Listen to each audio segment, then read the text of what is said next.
Aí a gente chegou num dos episódios, que é um dos episódios favoritos de vocês e meu, que fala basicamente de leituras, né? As melhores leituras do ano de 2021. Fiquem ligados, meu nome é Thiago Novaes e você está no Prelo. Fabuladores, confabuladores, digníssimos beletristas, sejam bem-vindos ao Prelo. É uma alegria recebê-los no 45º, não é? Eu imagino, episódio do podcast de escritores para escritores. E hoje a gente vai conversar sobre... é um tema dileto da maioria de nós, se não de todos nós. Toda escritora, todo escritor é, antes de mais nada, uma leitora e um leitor.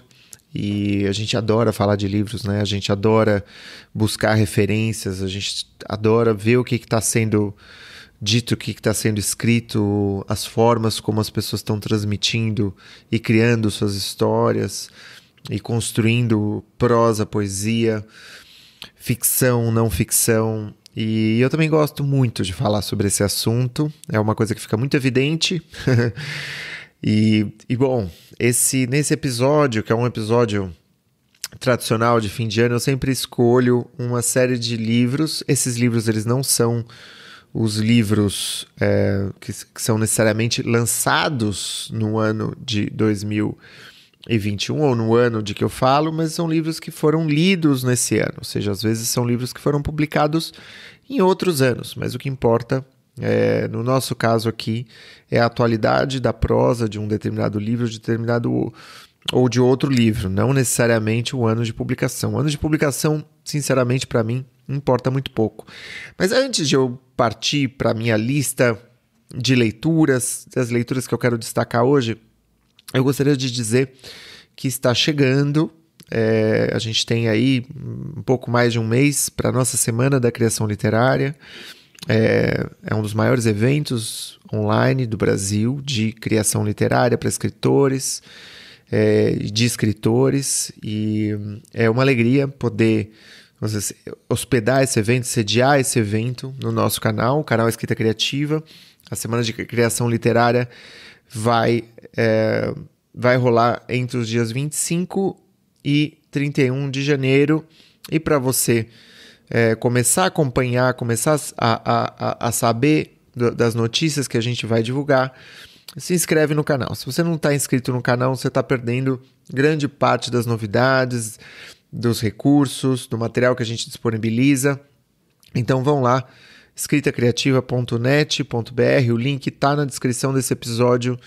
Não deixa de se inscrever, é muito importante, tem muita coisa nova que a gente vai disponibilizar. E é uma semana que é muito importante para muita gente. Então pode ser um divisor de águas para você no seu intuito de fazer de 2022 o seu ano literário. Bom, vamos lá, pessoal. Eu tenho... esse ano eu escrevi bastante, né? Então, nos anos em que eu me dedico mais exclusivamente à escrita, eu leio um pouco menos. Então, diferentemente de 2020... que é um ano que eu estudei muito, muito, muito, e eu li muito, e tudo que caía no meu colo eu lia. O ano de 2021, ele teve uma outra prioridade, né? A gente não pode escolher 40 prioridades, a gente escolhe uma ou duas no máximo, né? Ou 3 no máximo, das nossas prioridades. E uma das minhas prioridades desse ano era realmente retomar a rotina de escrita e tal, que era uma rotina que eu já tinha, mas dessa vez eu levei ainda mais a sério, e teve muitos frutos, assim, me fez muito bem, e pretendo que 2022 também seja, para mim, esse ano de escrita, de intensidade. Então eu li um pouco menos, mas eu li melhor, eu encontrei grandes livros. É muito difícil fazer uma seleção de livros, porque os livros que eu vou deixar de fora nessa minha lista, e que são muito bons, são vários. Mas eu escolhi 5 dos quais eu quero comentar por alto, quero recomendar para vocês. Alguns são de ficção, outros são de não ficção, alguns são de autores brasileiros, outros de autores estrangeiros. Na verdade não importa muito isso, mas a ideia é de destacar leituras que me marcaram ao longo desse ano? Bom, primeira leitura que eu gostaria de destacar é um livro que, se você é um historiador ou uma historiadora, alguém da área medievalista vai saber. Foi uma indicação de um casal muito querido, que é a Angélica e o Leandro Rodrigues, que é O Queijo e os Vermes, do Carlo Ginzburg. Carlo Ginzburg é um historiador que apresenta a história do ponto de vista, pelo menos do livro que eu li, que é O Queijo e os Vermes, do ponto de vista do imaginário, a história do imaginário medieval por meio das suas classes baixas, né? A classe mais pobre.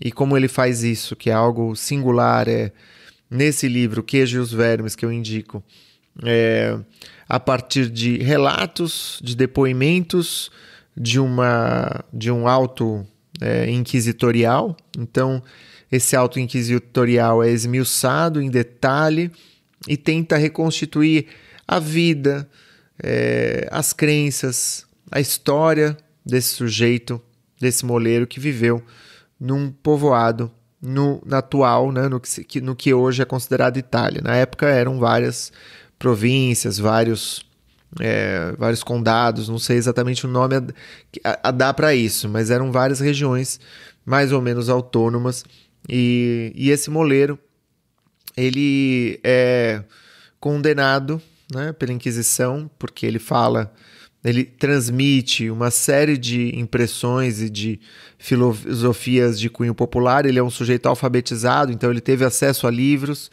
né, e ele, vamos dizer, é um sujeito que fala o que muitos pensam. Então, ele é uma oportunidade de reconstituir todo um imaginário popular daquela época em que ele viveu. É fantástico, fabuloso. Ele sacia, vamos dizer, uma curiosidade tremenda e constrói, vamos dizer, uma possibilidade de outras historiografias, né? Eu acho que, em geral, a realidade ela supera a ficção, né? Ela é mais imaginativa e mais surpreendente do que a ficção. E o livro Queijo e os Vermes, do Carlo Ginzburg, ele é uma das provas disso, e uma das provas de como uma pesquisa muito bem feita e original pode fazer com que a gente olhe para o passado com um novo olhar, sob uma nova perspectiva. O segundo livro que eu gostaria de destacar é um livro escrito por um autor gaúcho. Ele se chama Os Supridores, de José Faleiro. Esse José Faleiro é o livro de estreia dele, ou pelo menos é o romance de estreia. Eu não conheci o cara, e um amigo meu me indicou também, um outro amigo, né? Falou, cara, nossa, eu queria muito trocar uma ideia sobre esse livro, você leu? E eu falei, nossa, não, eu vou ler e a gente conversa. A gente nunca chegou de fato a conversar, porque 2021 é sempre uma surpresa, né, esses últimos 2 anos, então a gente não conseguiu conversar. Mas Os Supridores, ele conta a história desses dois amigos, que são repositores de supermercado. Supridor é repositor, né, de supermercado, eles repõem produtos, e eles resolvem tomar uma atitude frente à falta de perspectiva que vai ser a vida deles. E é uma grande reflexão também sobre a pobreza, né? Também porque O Queijo e os Vermes é um outro recorte, ele fala da pobreza sob um outro ângulo. E Os Supridores, ele é vamos dizer, um diálogo sobre teorias de classe, sobre marxismo, sobre o pensamento contemporâneo da precarização do trabalho e assim por diante. Então, Os Supridores é um livro assim que você começa, talvez no começo leve um tempinho para ir pegando, mas a qualidade da prosa do Faleiro é tremendamente boa, assim, é muito, muito boa. Os diálogos são muito bons, são muito longos, parece que os diálogos acabam sendo uma espécie de aula que ele dá para os amigos dele, assim, é um pouco como se o Faleiro conversasse com os amigos dele, sabe? E aí todos nós nos tornamos meio que amigos dele, então, de alguma forma. E lá pelas tantas, a prosa vai se acelerando, e eu acho que os últimos 20% do livro eu devorei num sábado, ou num domingo, eu não lembro exatamente, mas assim, eu pouco larguei o livro no final. Então, é uma leitura que te recompensa de muitas maneiras, é muito bem escrita, e não é à toa que eu ouvi falar nesses dias que o José Faleiro foi, né, nomeado como um dos finalistas de um dos prêmios mais importantes do país agora este ano. É uma publicação da Todavia, O Queijo e os Vermes é uma publicação da Companhia das Letras, Os Supridores é um livro mais recente, O Queijo e os Vermes não é um livro tão recente, é um livro mais antigo e está inclusive publicado naquela coleção de livrinhos de bolso da companhia, que às vezes são lançados depois do livro já percorrer um arco numa edição maiorzinha, né? Então é uma edição de bolso, não é exatamente um preço de bolso, mas é uma edição de bolso muito boa. Os dois livros são excelentes, muito que eu recomendo, das melhores leituras desse ano.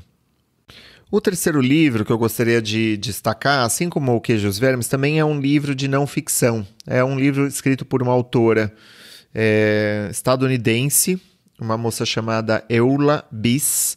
Ela não é o primeiro livro dela, já escreveu vários livros, já recebeu vários prêmios de não ficção, e ela publicou um livro, na época ele estava gratuito para comprar, o e-book dele, a editora é a Todavia também.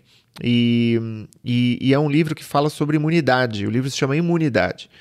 E foi interessantíssimo, porque embora não tenha sido publicado, né, não seja um livro que tenha sido escrito ou publicado na era das pandemias, ele abriu, vamos dizer, uma compreensão de uns debates mais quentes, né, da contemporaneidade, que é o debate da imunidade, imunização, vacinação, e me ajudou a desmistificar várias coisas, várias informações que a gente vai tomando de orelhada e que vai deixando a gente confusos, né? Enfim, eu acho que a gente teve uma coisa boa no país, que foi uma alta taxa de vacinação, ou seja, a adesão à vacinação foi grande, mas isso não é uma coisa que se vê, por exemplo, aqui na Europa. Tem pessoas que são muito inteligentes e que, no entanto, são anti-vacina, né? E aí a gente vai tentar entender por quê. Isso foi uma questão que ficou comigo bastante, foi muito forte. Tentar entender um pouco a história da resistência à vacina. Isso tem a ver com sociedades mais individualistas, isso tem a ver com países que não são países que passaram por campanhas de imunização intensas, né? Como aconteceu no Brasil. São países que não têm essa tradição muito forte e todo uma história, por exemplo, de resistência, e essa história de resistência à vacinação, ela é tão antiga quanto a própria vacina, e isso é muito interessante, e ela analisa isso a partir da experiência dela de maternidade, da ideia de vacinar ou não os filhos, e ela vai, vamos dizer, no melhor estilo de não ficção, acompanhando os testemunhos das colegas, das amigas dela, que também eram mães de primeira, segunda, terceira viagem.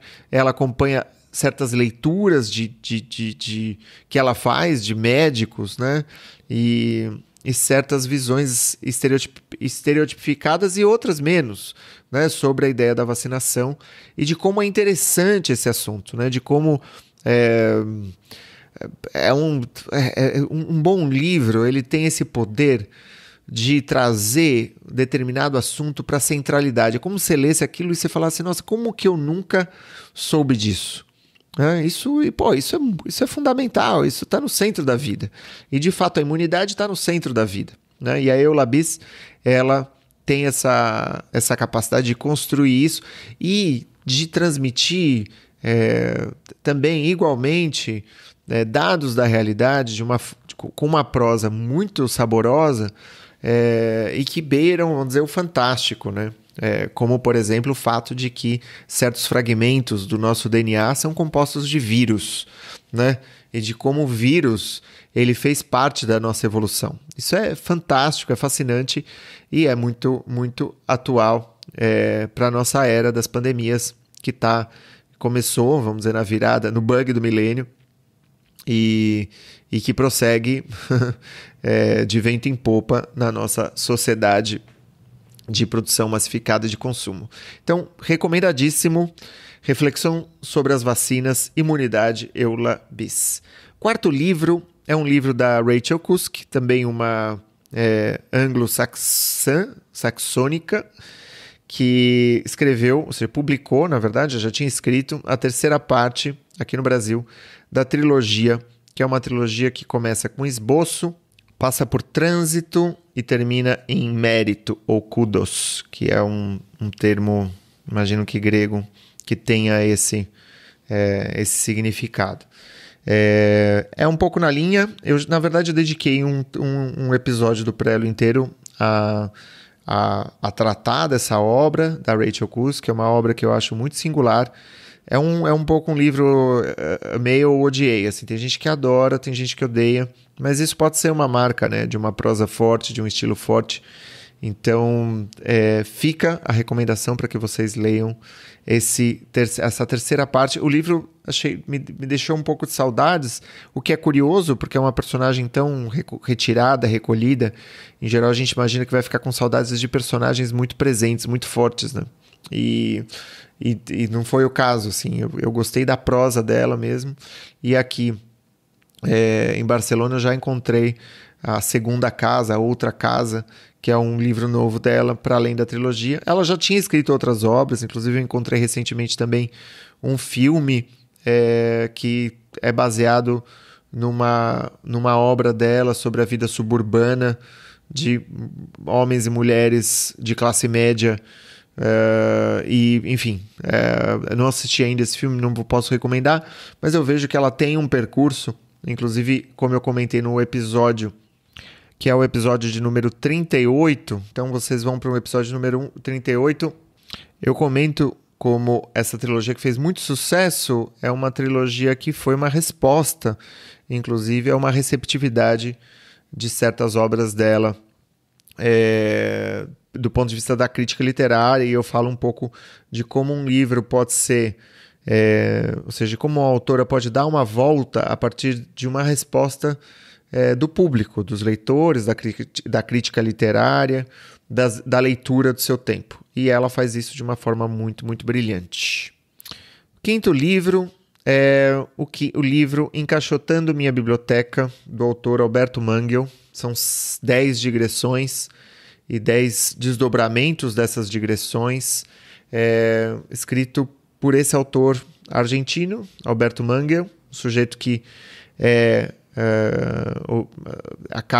ele tem uma biblioteca no interior da França, uma biblioteca enorme, ele é um bibliófilo conhecido e ele é obrigado a desmontar a sua biblioteca, né? E ele desloca a biblioteca para os Estados Unidos e depois é convidado a dirigir a Biblioteca Pública de Buenos Aires, que é uma biblioteca muito famosa por lá. E ele aceita esse convite. Então é essa história de um sujeito que vive e convive entre livros o tempo todo, constrói a sua biografia afetiva entre esses livros e fala dessa convivência, fala desse relacionamento. Esse livro me seduziu muito também por duas razões. Em primeiro lugar, porque ele narra uma exposição que apareceu em vários lugares do mundo, mas que eu assisti no Sesc Paulista, em São Paulo, e que se chamava Biblioteca da Meia-Noite. Tem um sujeito que é um cineasta, também um escritor, chamado Robert Lepage, que cria uma exposição de realidade imersiva, reconstitui essa biblioteca, e você entra numa sala de leitura, coloca um desses óculos de 3 dimensões e vai acompanhando em 3 dimensões a história de diversas bibliotecas em todo o mundo. Então é uma biblioteca em Paris, uma pequena biblioteca no Japão, uma biblioteca na Cidade do México, e que eu tinha visitado, aliás.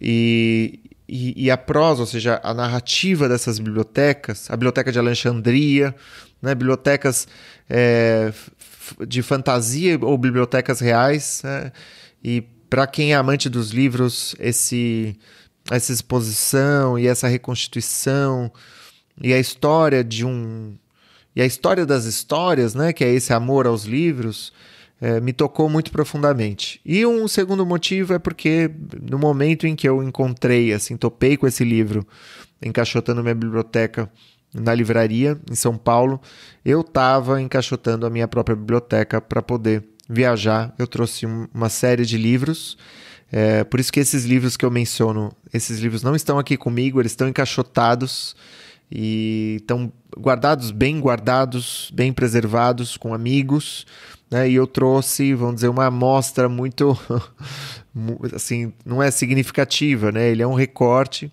de obras de referência para os meus estudos, para as minhas aulas, para os meus livros dos próximos meses. Ou seja, não é possível trazer 25 livros e imaginar que esses 25 livros são exemplares de...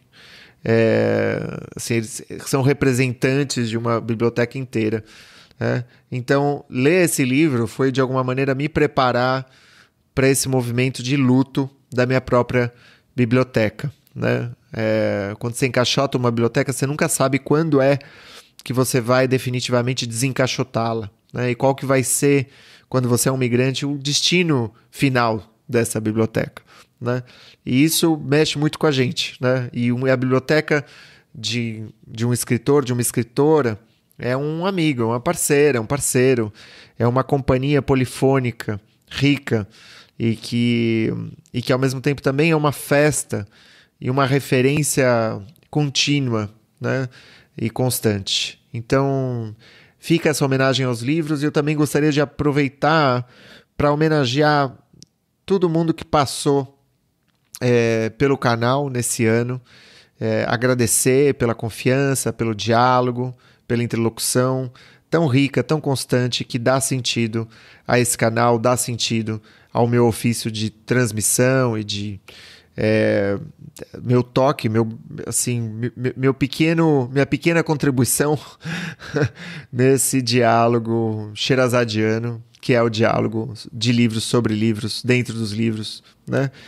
Queria parabenizar muitos dos autores. Ao longo desse ano, a gente soube de muita gente que publicou, né? Muita gente que já tinha publicado, que foi nomeado em prêmios literários, e é uma alegria ver sempre que eu conheço alguém, dos colegas, enfim, dos amigos que eu já conhecia há muito tempo, desde as pessoas que passaram pelas minhas oficinas, tanto as presenciais quanto as oficinas do que eu ofereço online do canal, e que foram nomeadas como finalistas de prêmios.